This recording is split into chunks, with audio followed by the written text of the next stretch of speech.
Good morning, and again, welcome to the Research Development Proposal Development Workshop number 2, Finding Funding Opportunities. I am pleased to introduce Tracy and Melinda today. They will be our presenters for this topic, and then we'll have a small discussion at the end to better communicate and network with each other. So I'm going to pass it over to Tracy, and she'll get us started. Thank you, Haley. So yes, today's topic is finding funding opportunities, and this is PDW number 2. My name is Tracy Quinn Maldonado, and I am the Manager of Research Development in the Mary Lou Fulton Teachers College. So I'll be the co-presenter, and I'll let Melinda introduce herself. Good morning, everyone. I am Melinda Marino. I am the Research Advancement Manager for the College of Law and the McCain Institute.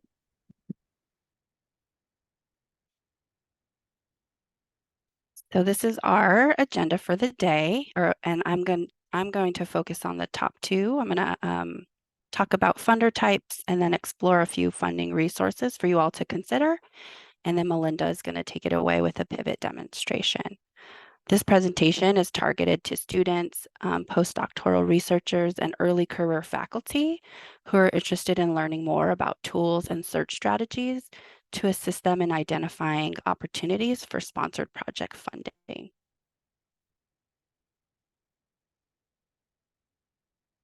So to begin today's presentation, I want to first just briefly talk about different types of funding. So there are 3 common types of funders. There's government funders, there's industry, and then of course there's the foundation or philanthropic landscape. Government opportunities will include federal, state, and city competitions. And within these funders, you'll see very sort of standardized funding announcements. And there's usually very little flexibility in what they fund or how you can apply. And if you have ever applied for a government opportunity, you know that there are really specific things they expect in their application process. Some of the most common government funders are the Department of Education, Department of Health and Human Services, which includes the National Institutes of Health, Department of Defense, Department of State, National Science Foundation, the NEH. Those are the larger ones that we track in our college.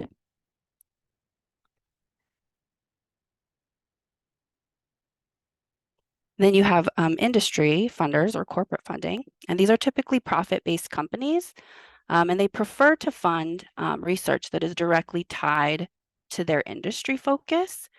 Sometimes they will fund projects for developing or piloting their own products. I know we've had some faculty partner with industries to test technology in the classroom. So that's something that you can look for as well. Occasionally, they will put out RFPs for things like community investment, workforce development. Again, those are typically tied to their industry, and direct community support. Something else that is really common with industry funders is that they tend to support projects in the communities where they operate.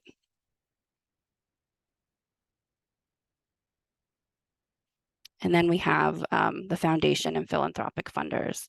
The ASU Foundation is the primary point of contact for philanthropic sponsors. Your proposals will likely still be submitted through and managed through ORSPA, but if you have questions about a philanthropic donor, you should speak to your research advancement staff who can reach out to the foundation on your behalf. These funders, they may release funding announcements or they may accept unsolicited proposals. Sometimes they also do things by invitation only. So in that case, you would only be able to apply if a sponsor has come up to you and asked you to submit a proposal. But it's really a good idea to sort of search the foundation landscape and identify funders that align with your own research goals.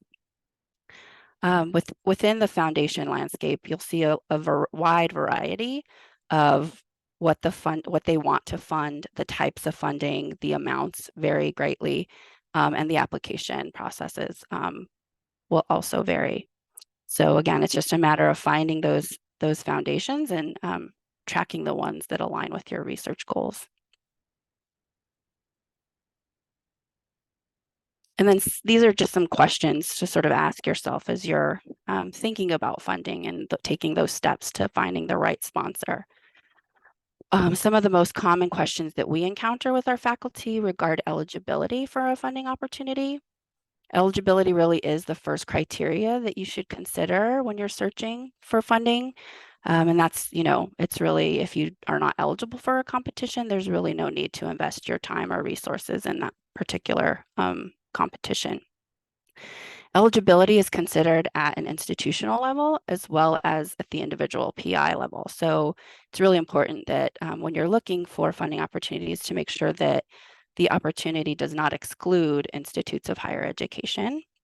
And then also check for other eligibility requirements such as minority serving institution or HSI status. ASU was recently designated a Hispanic serving institution, so we are now eligible to apply for those opportunities.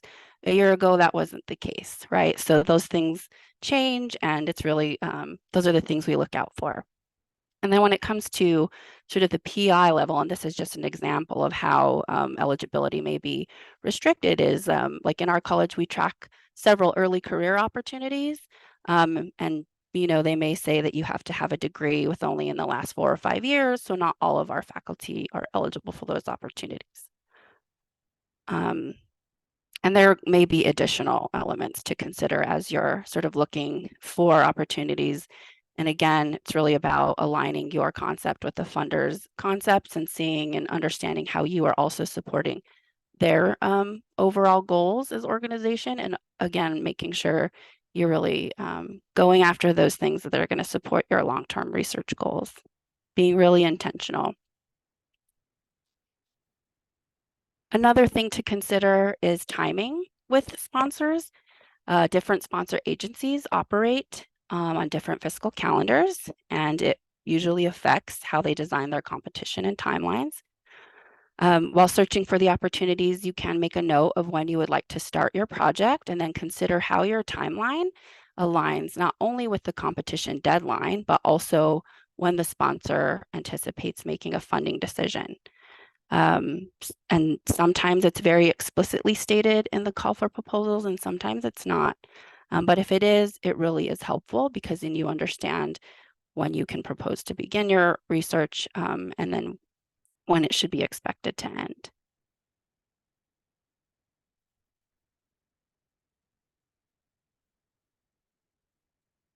So here's, if you're ready to begin a search, one of the first places that you can visit is the funding.asu.edu website. This is an incredible resource that has funding opportunities that you can search. It also has upcoming trainings, such as the one that we're in right now. There's proposal development resources. There's a blog. And of course, the ones I'm going to focus on today are the limited submissions tab and also the find funding tab. And you can sign up for notifications to receive their weekly newsletter. It's a really helpful newsletter. So the limited submissions site is a really great resource for you to consider. Limited submissions are opportunities where the number of proposals submitted to the sponsor is restricted at the institutional level, which basically would mean that ASU would be limited to most often one. Sometimes they may limit it to 2 or 3. But if there is a limitation, then you would have to compete internally before submitting to the sponsor. Usually this information, you can find it under the eligibility requirements in the funding announcement.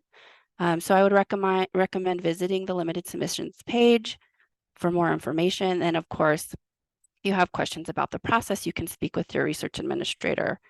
And this is a great page to see what opportunities are out there. And then there's another drop-down box on this site, the Find Funding. There are a variety of ways to search for different funding opportunities. And if you are aware of a specific sponsor, I would recommend getting on their websites, go into their social media accounts. It's a really great place to start. And then if you are sure that this is the correct sponsor for you, you can set up alerts so that you can get, email notifications and then join listservs if that's something that would help you track the opportunities that are coming through that particular sponsor. Grants.gov is a really great resource, and it's a very robust search tool that allows you to see all of the federal grant opportunities. And this would include forecasted opportunities, something that is anticipated to post, opportunities that have already posted, and then archived opportunities if you're just interested in the history of a particular competition. You can search by keyword, opportunity number, the CFDA number, and then you can filter by a variety of additional options on this page. You can even filter to only search a specific agency. So if you're really only interested in NIH funding opportunities or NEA, there is a place for you to go down, click it, and then you can see what that agency is putting out at the time. And then in the upper right-hand corner, there's the Save Search button. This allows you to create a saved search and then receive email notifications about grant opportunities that are associated with that specific search criteria.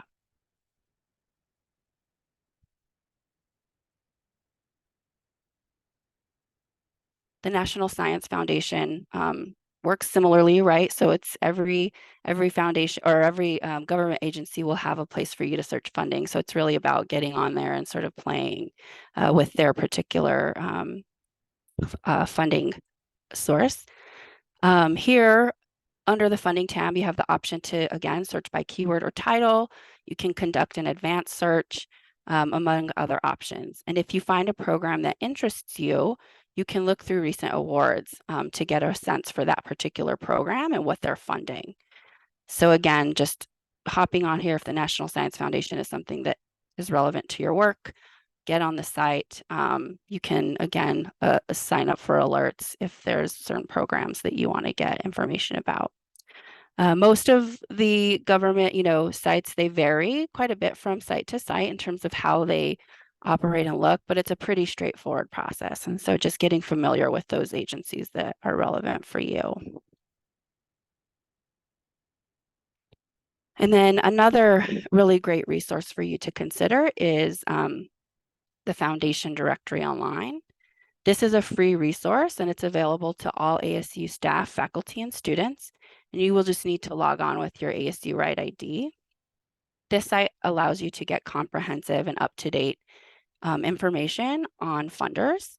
It has really extended and in-depth profiles of each grant maker, and it will allow you to really get a grasp on what they're funding, and it'll help you determine which funders to prioritize.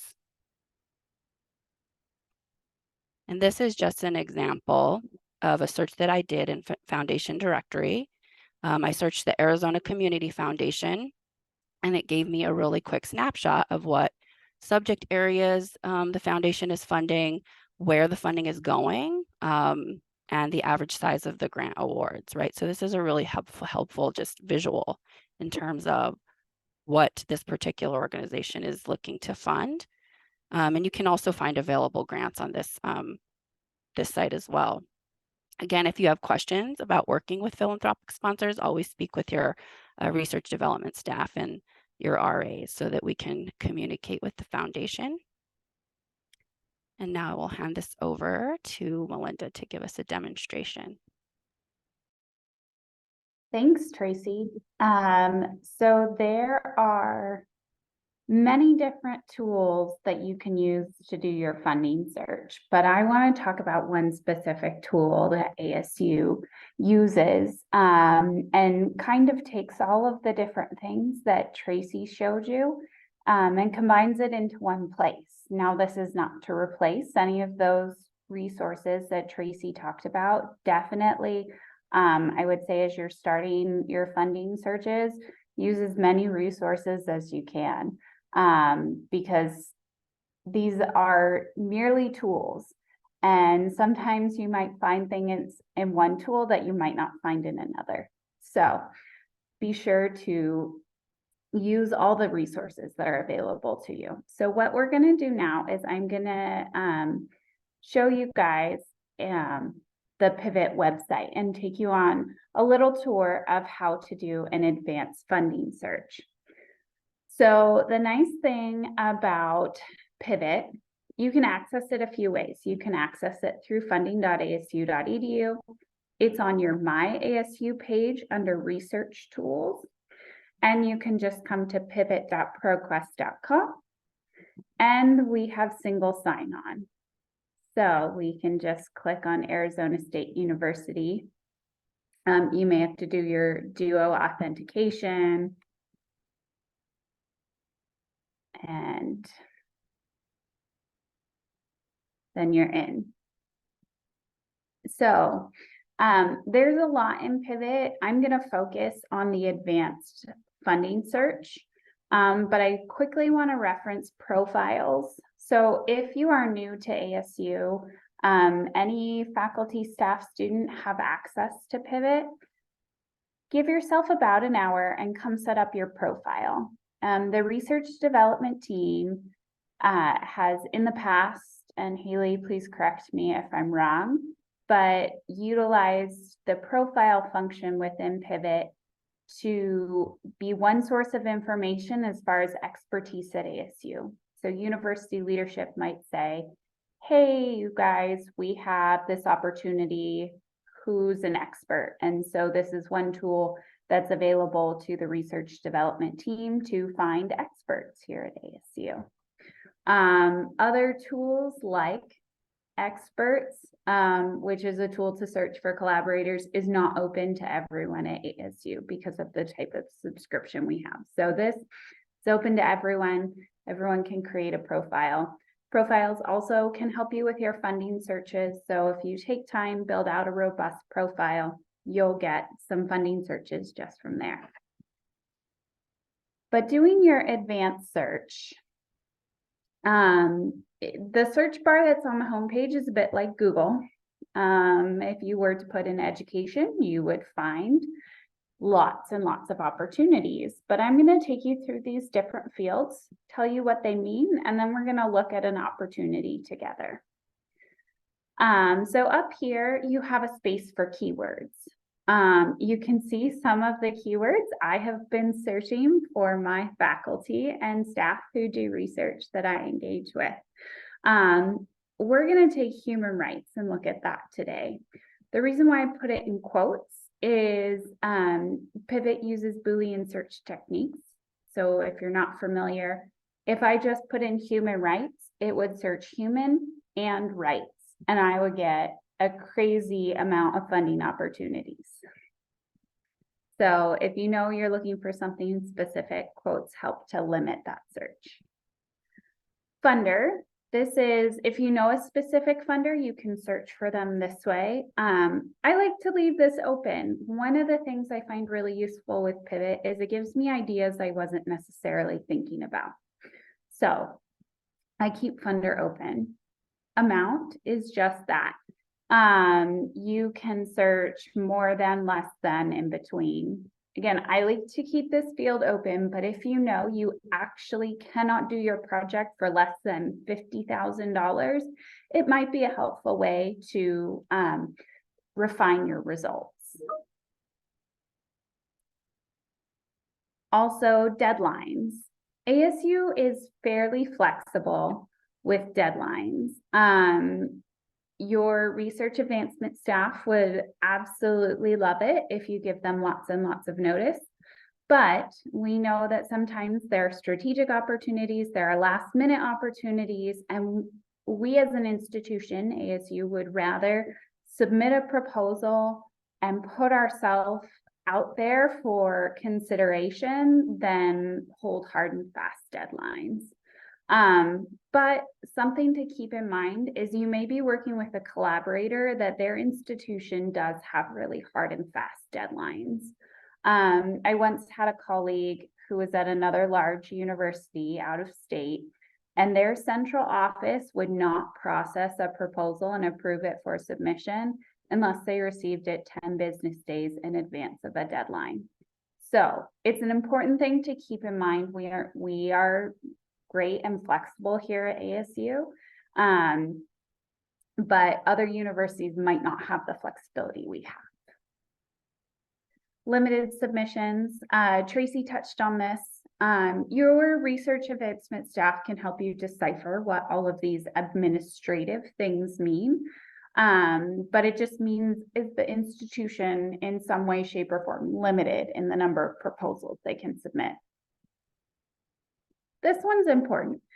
Application, institution location. So we are based in Arizona. And Pivot has philanthropic, international organizations, US governmental, international governmental funders, and not everyone funds in Arizona.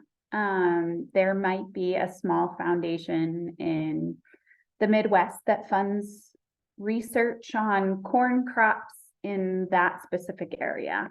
And if you're searching for crop research, which I know we have a few researchers at ASU who do, that foundation might not apply to the work we're going to do. So I always say it's important to list Arizona. I work with a group that also functions in Washington, D.C. So if I'm looking for them, I might put Washington, D.C. But you can also do unrestricted and unspecified. That just means it's not been listed in the opportunity.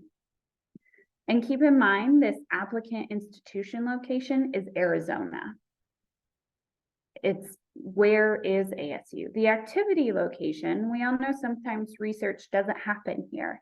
A lot of the archaeologists do research out in the field in different countries. I work with a lot of faculty who do human rights work around the world. And so your activity location might be different. Again, you still have that unrestricted, unspecified. Citizenship, this applies for a lot of DoD opportunities, but there might be certain sensitive opportunities where citizenship might be limited. So just something to keep in mind. Funding type. ASU, this goes back to our flexibility as an institution, can accept grants, can accept contracts, can accept all sorts of things.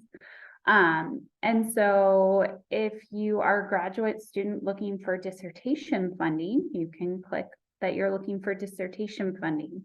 Or you're a new faculty member and you need some specialized equipment for your research, you can look for equipment specific grants. So this is a helpful place to come look if you're looking for a specific kind of funding. Now you might say, why are there keywords at the top and keywords at the bottom? So keywords at the top are free text. You can put in anything you want. This list is pivot generated keywords. And I like using both. Sometimes I'll do a search just with free text keywords. Sometimes I will do a search just with pivot keywords. But where you see these little arrows, you can always drop down and pick more. So if I wanted to add something to my human rights search, maybe I would search immigration law. I work for the College of Law, so this is a field, an area I go to quite often. You don't have to use it, but it's another useful tool. Applicant type. So this goes back to eligibility that Tracy was talking about. We are an academic institution. We are an academic institution that does not have a 501c3. We work with ASUF on those charitable opportunities. Your research advancement staff can help you with any eligibility questions, but know that this is here. Funder type, this is just who's giving out the funding. Country of funder, pretty self-explanatory and recently added. So just newer opportunities. This gray section down here is a mirror of what's up top, except it's excluding.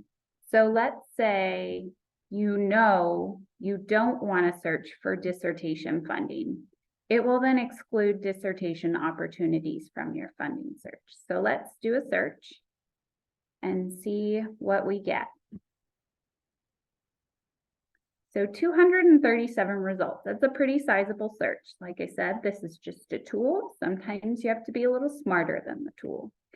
So you can come in here and there are different filters on the left side. Because of time today, I don't have time to walk us through all of them, but They're all pretty self-explanatory, so use them to refine your search and really learn to use the tool. If you have a search you really like, you can share it with a colleague. You can also save searches and save different opportunities. And so that allows you to get email notifications when new opportunities come up that meet that award. So, or meet that search criteria, rather. I want to pop into an opportunity and show you guys a little bit about what's in an opportunity. And this is one big reason why I love Pivot. When you're searching funding websites, there's a lot you have to click through to maybe find the funding announcement, to find what they really want to fund. Here in Pivot, you can find the amount pretty quickly. You can find an abstract of what they're hoping to fund. And so you can really use your time wisely to go, okay, I think this is something I might be interested in, and dive into it more. There will always be a link to the application or to the funding opportunity announcement that you can go into. Also, keywords are clickable. So we did human rights. But let's say, oh, I didn't think of civil rights as part of this. You can click on civil rights right here and start a whole new search. And so it's one nice way where Pivot helps to trigger just different ways of thinking. There's also deadlines here. You'll see confirmed. You'll also see anticipated. Confirmed means there's an actual request for proposals out there. Anticipated means it's an opportunity that generally opens up year after year, and Pivot is anticipating that it will be released, and that will be the deadline. You can also track opportunities. So if it is an anticipated opportunity, it'll send you, Pivot will send you an email when something changes. Just like sharing searches, you can share opportunities with other people. You can also find collaborators. And this goes back to profiles and why profiles are so important. So Pivot is a really, really robust tool. I could spend an hour going through Pivot. And if you have more questions about how Pivot works, I encourage you to look at some of the past proposal development workshop recordings for finding opportunities, where I have a little more of a detailed demonstration about how Pivot works. But with that, I hope I've given you a little bit of introduction to what the Pivot funding search tool looks like. And we have a few more slides to go through. And then we can open it up for questions and for the second phase of our presentation today. So just some take-home points. Funding.asu.edu is an amazing resource. The research development team is constantly looking at ways to improve and enhance the reference material that's available to researchers here at ASU. So definitely bookmark that page, sign up for the newsletter. Like Tracy said, it's a very useful newsletter, and look and explore what's available to you here at ASU. Sponsors do have typically their own way to search their specific opportunities, but Pivot will allow you to search by a bunch of different sponsors all at once. So just resources again, we really like funding.asu.edu. Do sign up for the newsletter, and there's the link to Pivot as well. So that way when you get the presentation, you have the ability to find this information. And up here is just a slide of some of the upcoming proposal development workshops, and you can go to researchacademy.asu.edu to sign up for the upcoming workshops. Any questions for us before we move into our second phase?